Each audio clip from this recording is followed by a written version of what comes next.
Good evening बच्चों। आज मैं आपसे बेसिस ऑफ क्लासिफिकेशन की बात करने जा रहा हूँ। यहाँ पर हम एनिमल क्लासिफिकेशन पढ़ रहे हैं। ये जो एनिमल क्लासिफिकेशन है, इसमें जो एनिमल को क्लासिफाई करने का बेस क्या बनाया गया उसके बारे में जानेंगे। तो मैं पहले बेस के बारे में बात करूँ, यहाँ पर सबसे पहला बेस बनाया गया लेवल ऑफ ऑर्गेनाइजेशन। तो चलिए हम इसकी बात करते हैं कि लेवल ऑफ ऑर्गेनाइजेशन है क्या। एक्चुअल में पहला बेस है जिस पर हम एनिमल को क्लासिफाई करते हैं, वो है लेवल ऑफ ऑर्गेनाइजेशन। हम इसकी यहाँ पर बात करेंगे कि what is the level of organisation, level of organisation क्या है और इसको कैसे क्लासिफाई किया गया है। तो सबसे पहले मैं यहाँ पर बात करूंगा कि जो लेवल ऑफ ऑर्गेनाइजेशन है, अगर मैं इसकी बात करूं तो इसमें क्या है कि यहाँ पर ऑर्गेनाइजेशन के 4 लेवल बताए गए हैं। कितने लेवल बताए गए हैं ऑर्गेनाइजेशन के? लेवल ऑफ ऑर्गेनाइजेशन की बात करूं तो यहाँ पर 4 लेवल का बॉडी ऑफ ऑर्गेनाइजेशन बताया गया है। तो 4 लेवल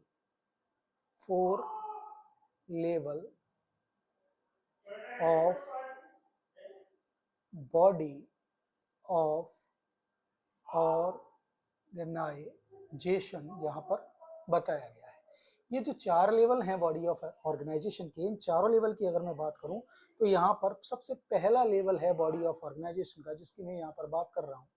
ये जो सबसे पहला लेवल बताया गया है बॉडी ऑफ ऑर्गेनाइजेशन का, जिसको मैं यहाँ पे बता रहा हूँ, तो सबसे पहला लेवल है, first level body of organisation है, जिसे हम यहाँ पर बता रहे हैं। पहला लेवल जो बताया गया वो है यहाँ पर प्रोटोप्लाज्मिक लेवल।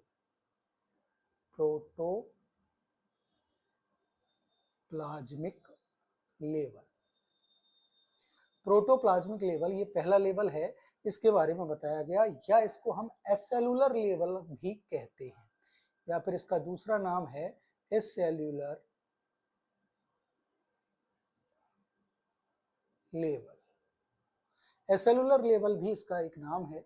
तो प्रोटोप्लाज्मिक लेवल कहूँ या एसेलुलर लेवल कहूँ, तो ये पहला लेवल है बॉडी ऑफ ऑर्गेनाइजेशन का। यहाँ पर लेवल ऑफ ऑर्गेनाइजेशन की बात हो रही है, हम एनिमल क्लासिफिकेशन की बेसिस की बात कर रहे हैं। तो यहाँ पर प्रोटोप्लाज्मिक लेवल क्या है कि कोई भी एनिमल है, ऑर्गेनाइजेशन इस तरह का है प्रोटोप्लाज्मिक लेवल का, तो ये जो है प्रेजेंट होता है केवल और केवल, अगर मैं इसकी प्रेजेंस की बात करूं तो इसकी प्रेजेंस होती है केवल और केवल किसके अंदर? प्रोटोजोअन्स के अंदर। किसके अंदर बेटा? प्रोटोजोअन्स के अंदर ये लेवल पाया जाता है, फाउंड इन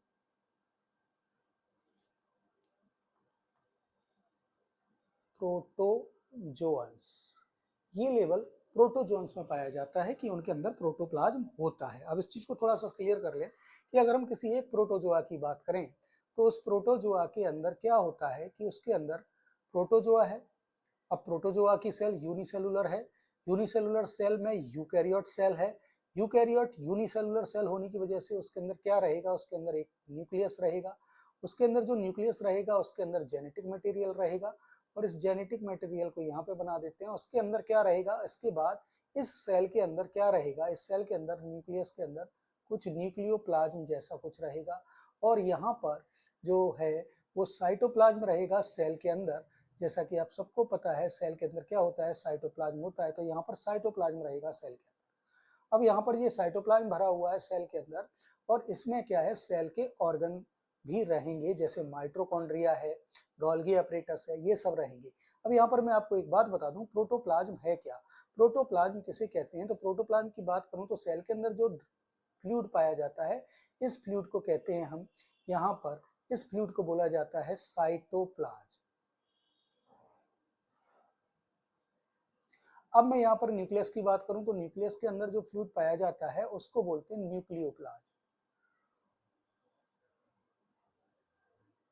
अगर मैं इन दोनों फ्लूइड्स को मिलाकर के कॉमन एक नाम देना चाहूं तो एक नाम दे सकता हूं जिसको हम बोलते हैं प्रोटोप्लाज्म।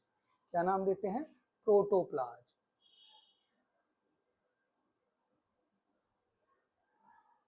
और ये जो प्रोटोप्लाज्म होता है ये जीवन का भौतिक आधार है। कह सकते हैं कि it is the physical basis of life.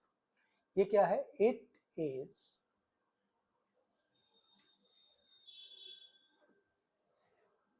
The physical basis of life, ये फिजिकल बेसिस ऑफ लाइफ है, इसे हम प्रोटोप्लाज्म कह रहे हैं। अब हम थोड़ा सा आगे बढ़ जाते हैं, ये तो फर्स्ट लेवल हो गया जिसे हम प्रोटोप्लाज्मिक लेवल कह रहे हैं।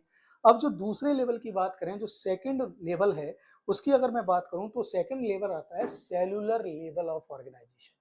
सेकंड लेवल की अगर मैं बात करूं तो सेकंड लेवल है सेल्यूलर लेवल ऑफ ऑर्गेनाइजेशन। अब मैं इसकी बात करूंगा कि भाई सेलुलर लेवल ऑफ ऑर्गेनाइजेशन क्या होता है। प्रोटोप्लाज्मिक लेवल ऑफ ऑर्गेनाइजेशन हमने जान लिया, सेलुलर लेवल ऑफ ऑर्गेनाइजेशन हम जानने वाले हैं। तो सेलुलर लेवल ऑफ ऑर्गेनाइजेशन की बात करें तो जो बॉडी कंटेंट होता है, बॉडी के अंदर जो भी चीजें होती हैं, बॉडी जो भी बनी होती है, आपको पता है बॉडी जो है सेल से मिलकर के बनी होती है। तो हर एक की बॉडी सेल से मिलकर के बनी हुई है, और सेल को हम कहते हैं structural and functional unit of life. Cell को क्या कहते हैं? स्ट्रक्चरल और फंक्शनल यूनिट ऑफ लाइफ। यहाँ पर हम सेलुलर लेवल ऑफ ऑर्गेनाइजेशन पढ़ रहे हैं। तो सेलुलर लेवल ऑफ ऑर्गेनाइजेशन में बात करें तो हर एक बॉडी सेल से मिलकर बनी है, विच में बी सिमिलर और सो माइनर डिवीजन, जिसके अंदर कुछ सिमिलर डिवीजन होते हैं, कुछ माइनर डिवीजन होते हैं, और यहाँ पर डिवीजन ऑफ लेबर देखने को मिलती है। यानी कि सेल के अंदर कुछ मेजर डिवीजन ऑफ लेवल्स हैं, कहीं कहीं माइनर डिवीजन ऑफ लेबर्स देखने को मिल जाते हैं। इसका सबसे अच्छा एग्जाम्पल है क्या, यहाँ पर लेबर ऑफ डिवीजन सेल्स में दिखाई देती है। सेलुलर लेवल का ऑर्गेनाइजेशन होता है, यानी सारी वाइटल एक्टिविटीज जो कराती है वो एक सेल कराती है, और सेल डाइजेशन भी कर रही है, सेल एक्सक्रीशन भी कर रही है, सेल रिप्रोडक्शन भी कर रही है। ये सारे काम एक सेल कर रही है, और उस सेल के अंदर टिश्यू डेवलप नहीं हुए हैं, सेल का एक ग्रुप बन गया है और वो पूरा ग्रुप इस काम को कर रहा है। और उसके अंदर भी labour of division, minor labour of division या मेजर लेबर ऑफ डिवीजन भी यहाँ पर शो हो रहे हैं, और वो सारे काम को करवा रहे हैं। इस तरीके का जो अरेंजमेंट है हम आगे पढ़ेंगे। वो एक एग्जाम्पल की बात करें तो वो हमको स्पंज के अंदर बहुत ही अच्छे से देखने को मिलता है। तो इसका सबसे अच्छा उदाहरण मैं यहाँ पे लिख रहा हूँ, स्पंज। स्पंजेस के अंदर ये हमको देखने को मिल जाता है। तीसरी बात करें कि तीसरा जो लेवल है वो है tissue level of organisation. Third level की बात करूं तो थर्ड लेवल क्या है? Tissue level of organisation.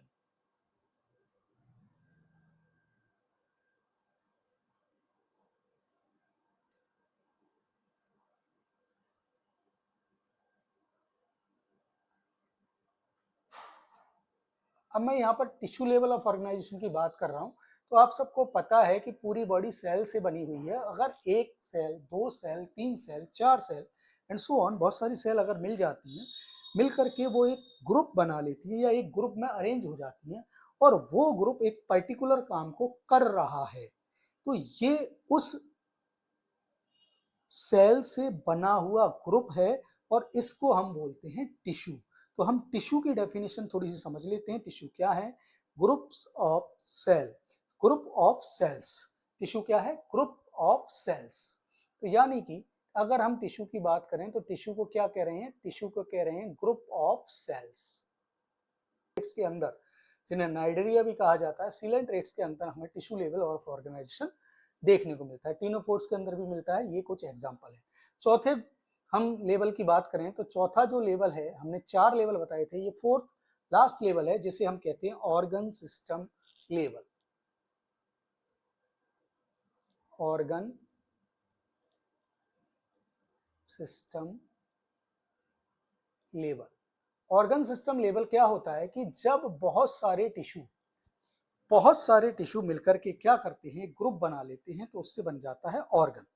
अब ऑर्गन बन जाता है तो the cell are organised into tissues, हमने पढ़ा है, ये बात हमने पढ़ी है कि सेल ऑर्गेनाइज होकर के टिश्यू बनाती हैं। तो हम यहाँ पे कह सकते हैं कि भाई जो सेल होती हैं, सेल्स आर ऑर्गेनाइज्ड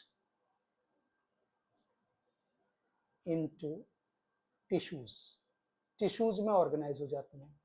अब सेल टिश्यूज में ऑर्गेनाइज हो गई। अब टिश्यूज किस में ऑर्गेनाइज होंगे? अब हम टिश्यू की बात करें तो tissues are organised into organ. Tissue जब ग्रुप बनाएंगे तो क्या बनेगा? ऑर्गन बनेगा। और जब organs organs are organized into organ system, organ system बना लेते हैं। तो यहां पर हमने जो बात पढ़ी उसमें क्या था कि सबसे पहले सेल्स, सेल से बने टिश्यू, टिश्यू से बने ऑर्गन्स, ऑर्गन से बने ऑर्गन सिस्टम।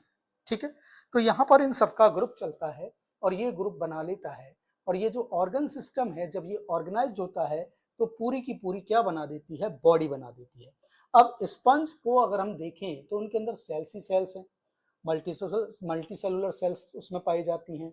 सिलेंट्रेट्स को हम देखें तो उसके अंदर टिश्यू हैं।